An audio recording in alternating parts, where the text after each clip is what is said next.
Nesta semana, o índice CNN vai abordar como a variável da cor da pele afeta o comportamento do eleitorado nas disputas municipais. Para isso, nosso convidado é o cientista político, sociólogo da Universidade Federal da Bahia, especialista no assunto, Clóvis Oliveira, que também é do Conselho Consultivo da Associação Brasileira de Pesquisas Eleitorais, Abrapel. Muito bem-vindo, meu caro. Já queria começar direto ao assunto, como o fator da raça influi na escolha dos candidatos a prefeito no Brasil, levando em conta que temos ainda muita desigualdade e baixa representatividade na presença de negros e negras nos cargos políticos. Boa tarde, Yuri. Boa tarde a todos, telespectadores da CNN.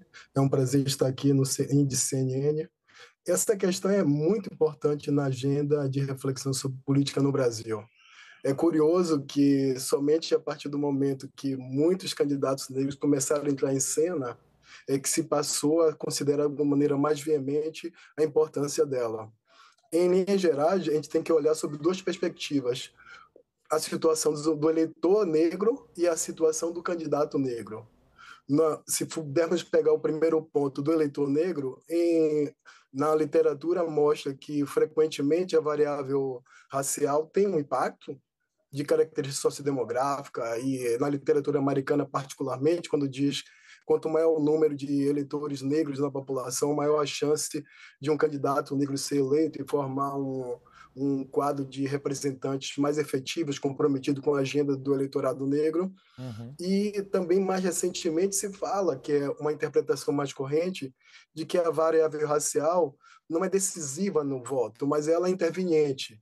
Ela se relaciona com outras, como religião, gênero, escolaridade e outras, que acabam funcionando como uma espécie de intersecção, mas o ponto principal é que ela funciona, sobretudo, como uma espécie de atalho cognitivo. Quando a gente olha quais são as propostas dos candidatos, se elas de alguma maneira endereçam ou tratam de políticas públicas para as quais a população negra seria um público-alvo, ou seria beneficiado, você assim tem um mecanismo que dispara essa comunicação entre o candidato e o eleitorado, seja ele um candidato negro, um candidato branco, ou de qualquer grupo étnico-racial, ou mesmo de classe social. E se a gente levar em conta os dados da Justiça Eleitoral, do Tribunal Superior Eleitoral, Clóvis, houve um aumento de candidatos autodeclarados pretos ou pardos recentemente, inclusive superando o número de brancos ou brancas. O que você aponta como explicação para esse fenômeno? Em linhas gerais, a gente teve uma transformação muito grande da autopercepção do brasileiro sobre sua identidade racial ao longo do tempo. Desde os anos 90, o IBGE começou a fazer campanhas de conscientização da população negra e a população brasileira em geral, inclusive com o slogan "Não deixe sua cor passar em branco", enfatizando a necessidade de ter um registro mais apurado de qual é o perfil de cor e raça da população brasileira. Isso também ajudaria a definir políticas públicas para as várias populações brasileiras. Então, tem um movimento contínuo de mudança de autoidentificação, graças à mobilização dos institutos, como o IBGE, graças às ações dos pesquisadores no ambiente da universidade e, sobretudo, a mobilização do movimento negro, que desde os anos 80 tem sido muito ativo no debate sobre a ideia de identidade racial e como as desigualdades impactam na população negra e como é fundamental reconstruir essa noção de qual é a identidade nacional. Então, é um processo contínuo de transformação e, recentemente, a gente tem também outros incentivos, como as políticas públicas de ação afirmativa, de acesso à universidade, acesso ao serviço público, acesso aos concursos do Itamaraty. Então, tem um conjunto de vantagens, de maneira bem pragmática, que acabam mobilizando as pessoas para se autodeclarar como negros.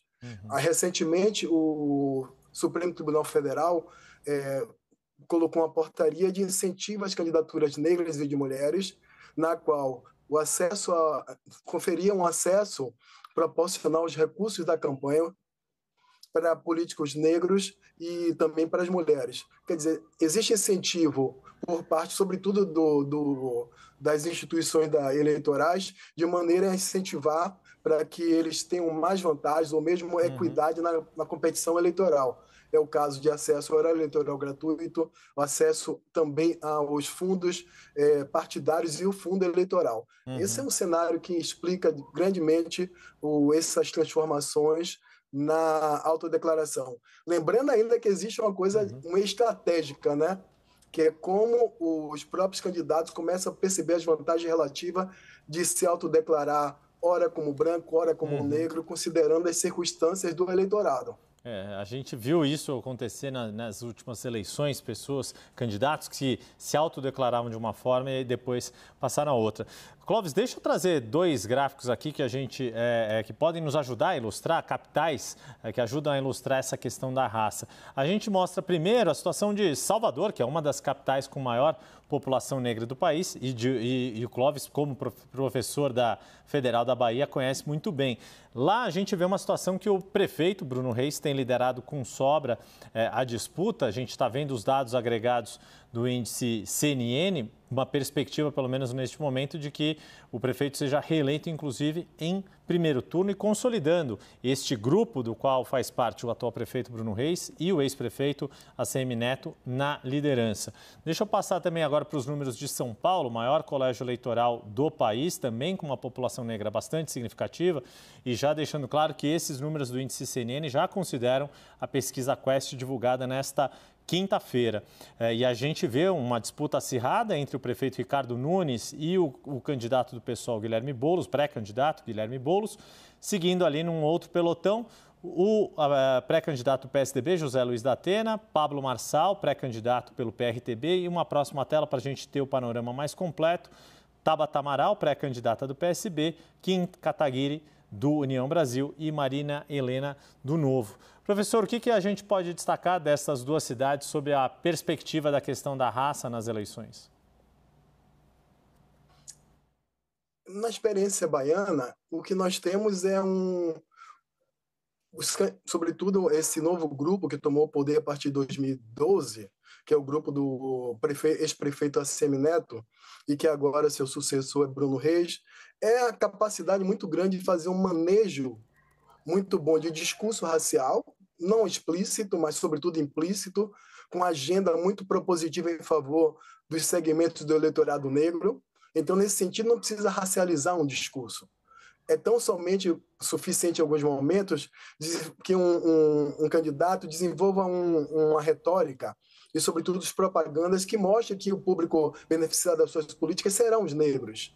Então, ao longo dos últimos tempos, eles têm sido muito hábeis, tanto Bruno Reis como o próprio ACM Neto antes, de colocar nas suas propagandas de campanha, na sua comunicação social e nas suas políticas públicas, sobretudo, propostas em favor da comunidade negra.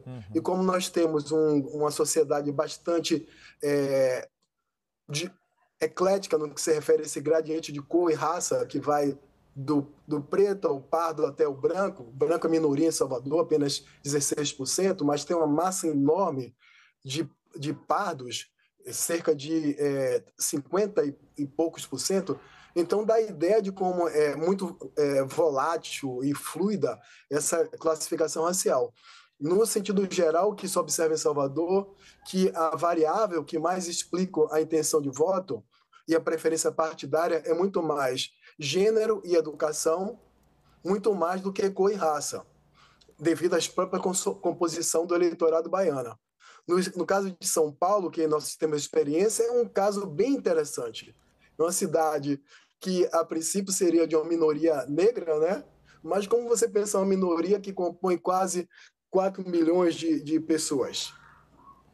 São 37% da população de São Paulo é composta de negros, maior em termos absolutos que a população de Salvador.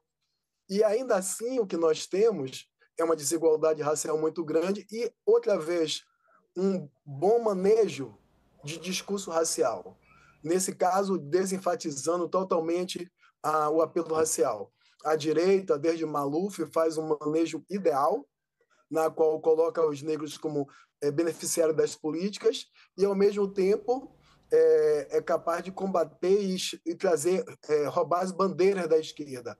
A esquerda tem dificuldade muito grande com a direita de hoje, que a direita é muito hábil em fazer um discurso de democracia racial, mas o tempo todo não abrindo mão de algumas conquistas no que se refere a conquistar a fatia do eleitorado negro. A bagunça começou a acontecer entre essa fronteira de direita, mais alinhada com o discurso da democracia racial e também não tão sensível à questão racial, e a esquerda mais sensível a partir da emergência dos partidos ligados aos evangélicos, que tem um grande segmento de negros que são evangélicos que acabam colocando mais complicação nessa identidade negra, que é complexa. Tem ideologia, sim, tem classe social e tem religião, que acaba dando uma virada total no que seria o melhor modo de se endereçar um discurso, né, e propostas para esse segmento. Pois é, religião que foi o assunto da nossa edição anterior do Índice CNN com a colega de Abrapel do professor Clóvis Oliveira, a professora Mara Teles. Professor, agradeço demais. Clóvis Oliveira é cientista político, sociólogo da Universidade Federal da Bahia e conselheiro da Abrapel. Semana que vem, o titular e mestre de todos nós, Antônio Lavareda, estará de volta aqui comigo no Índice CNN. Mas, claro, professor, fica o convite para a gente conversar mais vezes, tanto aqui no nosso quadro quanto na cobertura que a CNN faz dessas eleições municipais, as eleições mais esperadas desde a redemocratização do país. Professor, mais uma vez, muito obrigado e até a próxima. Muito obrigado, Yuri. Muito obrigado a todos pela atenção. Até a próxima, Yuri. Parabéns pelo programa. Obrigado.